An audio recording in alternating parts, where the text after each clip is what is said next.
আমি কোনোদিন সামনে আসি না, আমি আর বলবো না। নমস্কার, আমি সৌভ। আজকে আমাদের সাথে রয়েছে সুজিত মণ্ডল।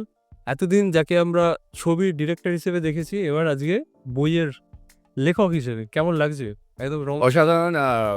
আমি ভাবতেই পারিনি যে আমি খুব কম সময়ে প্রসিদ্ধ হয়ে গেছি লেখক হিসেবে। আর যেদিন থেকে বইমেলা শুরু হয়েছে, প্রথমে পাবলিকেশন হয়েছে আমার ৩টে বই। তখনও খুব স্বতঃস্ফূর্ত সবাই হাততালি দিয়েছেন, আমার বই লেখার জন্য খুব এনকারেজ করেছেন। আর সাথে সবাই খুব বই কেনাকাটি করছে। যদিও সুজিত মণ্ডল ডাইরেক্টরই বই বই কিনছে ওরা, যে সুজিত মণ্ডল এতদিন ধরে ফিল্ম করেছে। আমি একটা জিনিস দেখলাম এই বইমেলায় এসে অনেকে খোঁজ করছে সুজিত মণ্ডল, সেই সুজিত মণ্ডল, সেই সাত পাকে বাঁধার ডিরেক্টর, সেই যে একটা আছে ওই নামটা তো একটা তোমার কি ব্যবহার হচ্ছে? হ্যাঁ, এটা দিয়ে তাছাড়া কোনো উপায় নেই। আমার তো একটা পেছনে একটা ব্যাকগ্রাউন্ড আছে, সেই জন্যে লোকে ওটাকে করার চেষ্টা করছে, সেল করার চেষ্টা করছে, যে মানে পাবলিকেশন তারা চাইছে যে সুজিত মণ্ডল ডাইরেক্টর যে বই লিখেছে সেটাও মানুষের কাছে পৌঁছোক এবং মানুষ তার বই পড়ুক। তার ভাবনা চিন্তা এতদিন সিনেমার থ্রুতে দেখিয়েছে, নাচ গান করে গল্প বলেছে। এখন মানে সিনেমারও তো অ্যাকচুয়ালি গল্প বলা, এটাও তো তোমার গল্প বলা, জাস্ট গ্রামারটা আলাদা। গ্রামারটা আলাদা, কিন্তু এটা এটা এটা এই যে ৩টে বই লিখেছি, আমার এই ৩টে বই আছে। একটা হচ্ছে কালপুরুষ, একটা আছে এই তো জীবন, আর একটা আছে আর্তনাদ। একসময় আমি এইগুলো নিয়েই সিনেমা করতে চেয়েছিলাম। আচ্ছা, আমার লেখা অনেক সিনেমা হয়েছে, রিলিজও হয়েছে এবং প্রতিটা সিনেমা প্রথমে মৌলিক গল্প নিয়ে ছবি করতে চেয়েছো? আমি আমি কিছু কিছু রিমেক আছে, তার কিন্তু যখনই কোনো রিমেক বা কিছু হয়েছে তার মধ্যে আমার নিজস্বতা দিয়ে সেটা বাঙালিরা যাতে দেখতে ভালোবাসে, তাতে নাচ গান দিয়ে গল্পটাকে প্রেজেন্ট করেছি। এবার আমার নিজের লেখাও অনেক সিনেমা হয়েছে, যাতে আমার প্রচুর কন্ট্রিবিউট আছে। এরপরে আমার কিছু লেখা বই ছিল, লেখা স্ক্রিপ্ট ছিল, যেগুলো আমার বয়স হিসেবে বা হিসেবে আমি এগুলো এখনও সিনেমা করে উঠতে পারিনি।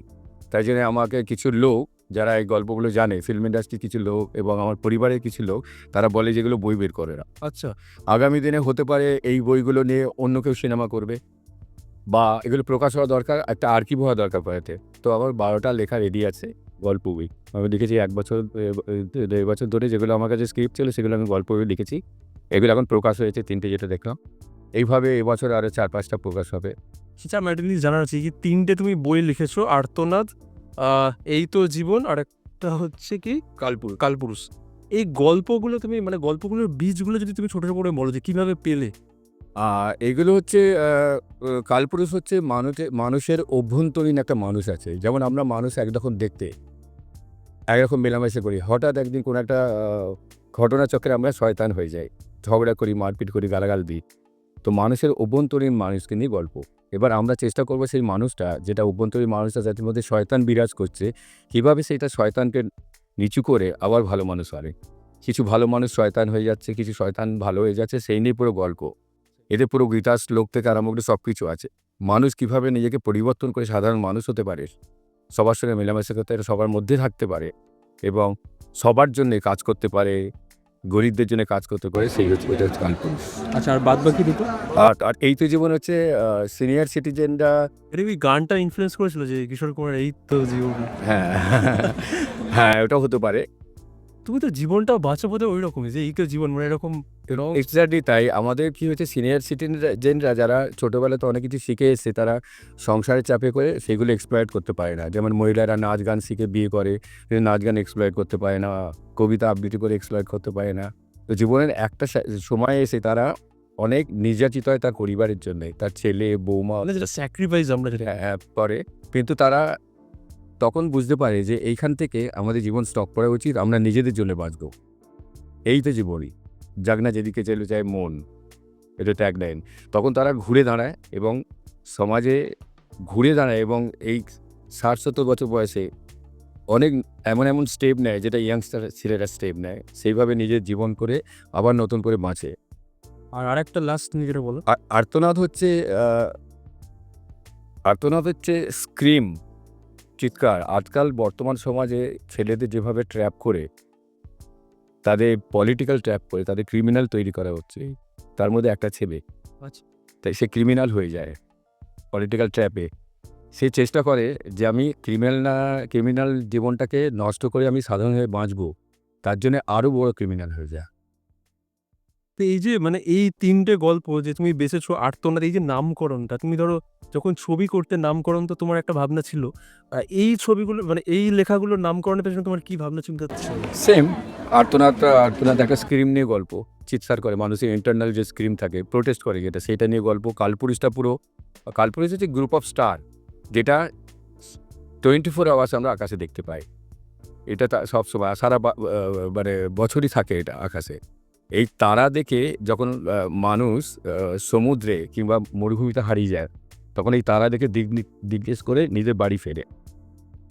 তো এই কালপুরুষ ক্যারেক্টারটা হচ্ছে সে পথ নির্দেশক, মানুষকে পথ নির্দেশ দেয় এবং তারা যেন ভালো থাকে এবং থাকে সেটা।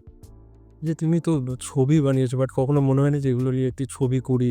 এগুলি ছবি তৈরি করার জন্যই লেখা আমার। আগামী দিনে একটা ছবি তৈরি হবে, ফিল্ম তৈরি তুমি হবে। কি করবে কোনো ডিরেকশন? অবশ্যই করবো। তোমাকে তো অনেকে লোকে দেখতে চাইছে যে অনেকটা চায় কিন্তু কোথায় আটকে যাচ্ছে? চায় কিন্তু মানুষের একটা নিজস্বতা থাকে, আমার একটা নিজস্বতা আছে। আমি আমার ইচ্ছা মতো কাজ করবে। সেটা কি হ্যাম্পার হয় এখন বাংলা ছবির যে অবস্থাটা? না ওসব আমি কিছু জানি না। আমি আমার নিজের মতো জীবনযাপন করি, কারোর ডিস্টার্বেন্স আমার কাছে আসে না, আমিও কাউকে ডিস্টার্ব করি না। দেখো, প্রথম কথা হচ্ছে আমি বোম্বে বেস, আমি বোম্বে থাকি, আমি পশ্চিমবাংলার ছেলে নয়। আমার সমস্ত যে ওটা বিক্রম ভাটের সাথে অ্যাসিস্ট করেছো? হ্যাঁ, না সেটা তো আছেই, সে সম্বন্ধে সবাই জানে। আমি বোম্বে থাকি, আমি এখানে কাজ করতে আসি, কাজ করে চলে যাই। আমার যখন মনে হয় আমি আসি, আমার যখন মনে হয় আমি কাজ করি, আমার যখন মনে হয় কাজ করি না। এটা সম্পূর্ণ নিজস্ব ব্যাপার। ইন্ডাস্ট্রির সঙ্গে কোনো এই ব্যাপারে আমার তার কোনো কন্ট্রাডিকশন নেই বা কোনো আসে না। সুজিত মণ্ডল অ্যাকচুয়ালি কি হিসেবে চায় যে মানে আগামী প্রজন্মের কাছে বেঁচে থাকতে, পরিচালক হিসেবে নাকি না লেখক হিসেবে? অবশ্যই যেমন ছিলেন তেমন আছি। আমার যে জীবন দর্শন দেখা যায়, পুরো জীবনে আমি 10 বছর 8 বছর হচ্ছে নিজেকে চেঞ্জ করে নতুন জায়গাতে গিয়েছি। এখন আমি লেখক এবং ডাইরেক্টর। এখন তুমি লেখকের ভূমিকা। হ্যাঁ, আপাতত লেখক। তুমি সেখানেই এসছো, বইমেলায় এসছো আমার সঙ্গে ইন্টারভিউ করতে, আমি লেখক হিসেবেই তোমার কাছে পরিচিতি পেলাম। পরিচালকের ভূমিকা থেকে হঠাৎ পরিবর্তনটা কেন? কোনো পরিবর্তন হয়নি তো কোনো। আমি তো এখনও পরিচালনা করছি, আমার ফিল্ম রিলিজ আছে। মানে কবে রিলিজ হবে? সেটা আমি বলবো না। ফিল্ম রিলিজের ব্যাপার তোমরা সবাই জানতে পারবে। এটা নিয়ে আমি পার্সোনাল কোনো কথা, অ্যাকচুয়ালি বইমেলাতে আমি বই বই নিয়ে কিন্তু আমি প্রশ্ন করেছি। তুমি আমাকে একটা কথা বলে দিয়েছিলে যে বই নিয়ে প্রশ্ন করতে। আমি বই নিয়েই প্রশ্ন করেছি, কিন্তু কিছু তো দর্শকের আবদার থাকবে, সেই হিসেবে আমি যে আবদার আমি কোনোদিন মেটাতে পারবো না, পৃথিবী কেউ মেটাতে পারেনি। সেই হিসেবে আপাতত বইমেলাতে আমি বই নিয়ে কথা বললাম। তারপর যখন আমার ফিল্ম রিলিজ হবে তখন আমি টেনশন। আমি কোনোদিন সামনে আসি না, অ্যাজ এ ডাইরেক্টর কোনোদিন আমি কোনো ইন্টারভিউ দিইনি। এইটা কেন? এটা কারণ ওটা আমি প্রথম থেকে দিই না, আমার ইচ্ছা মানে দর্শকের তো একটা চাহিদা থাকে। না। আমি দর্শকের কথা ভাবো। অবশ্যই দর্শকের কথা ভেবে সিনেমা করি। তাকে আমি বলবো যে আমার দারুণ বই, গত বছরে 5-6টা সিনেমা সুপার ফ্লপ হয়েছে একটা ডাইরেক্টরের, সেটা রেগুলার সিনেমা করছে তো। আর সেই সব অ্যাওয়ার্ড নেয়, সব অ্যাওয়ার্ড দেয়, 4টে অ্যাওয়ার্ড নিয়ে বুকে করে ছবি তোলে। আমি তাদের সঙ্গে নেই, আমি আমার নিজস্বতা, আমি সেই মনে হয়। কিন্তু একটা সময় মানে বিরাট হিট দিয়েছো। তা আবার দেবো, আবার করবো যখন আমার মনে হবে যে করা উচিত। সুজিত মণ্ডলের কি একটা কামব্যাক আমরা দেখতে পেতে চলি? কোনো কামব্যাক না, আমি আছি পৃথিবীতে, এটা কামব্যাকের কী আছে? না, অনেক বছর তো হয়ে গেল তোমার। আমার ইচ্ছা ওটা। ফিল্ম ডাইরেক্টর কোনোদিন শেষ হয় না। আর্টিস্ট বুড়ো হয়ে যায়, সব কিছু হয়ে যায়। ফিল্ম ডাইরেক্টর যত বয়স হয় তত পরিণত হয়। সেটা তুমি সত্যজিৎ রায়, মৃণাল সেনকে দেখো, তাদের প্রথম সিনেমা, তার পরের সিনেমা, তার শেষের সিনেমা। মানে শেষের সিনেমায় যেটা সত্যজিৎ রায় তুমি বললে যে অভিযোগ একটা উঠে যে সত্যজিৎ রায়ের শেষের দিকে ছবিগুলো সেই মানের নয় যতটা ওই চারুলতা বা শুরুর দিকে যে ছবিগুলো ছিল। তুমি ভুল করছো, সমাজ ব্যবস্থার উপর সিনেমা হয়, তোমার ইচ্ছা বা আমার ইচ্ছায় সিনেমা হয় না। সত্যজিৎ রায় এখন বুঝতে পেরেছি তার চারুলতা কেউ দেখেনি, তখন সোনাল কেল্লা করেছে, তারপর ববি গাইন করেছে। যে সত্যজিৎ রায়ের নামে আলোচনা করো, আর এটা আলোচ্য বিষয় না, আমি কথা বলতে চাই না।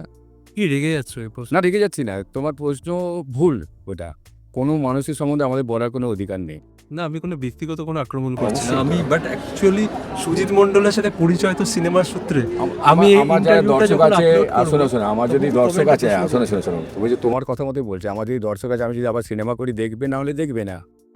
সিনেমা তো আমার পয়সা করি না, প্রডিউসারের পয়সা করে। প্রডিউসারের কাজ হচ্ছে ফিল্ম তৈরি করে পয়সা ফেরত আনা, এটা ডাইরেক্টরের কাজ নয়। ডাইরেক্টরের কাজ হচ্ছে কাজ করা। এটা যদি তুমি জানো ভালো হয়, না জানলে তোমার এইসব করা উচিত না।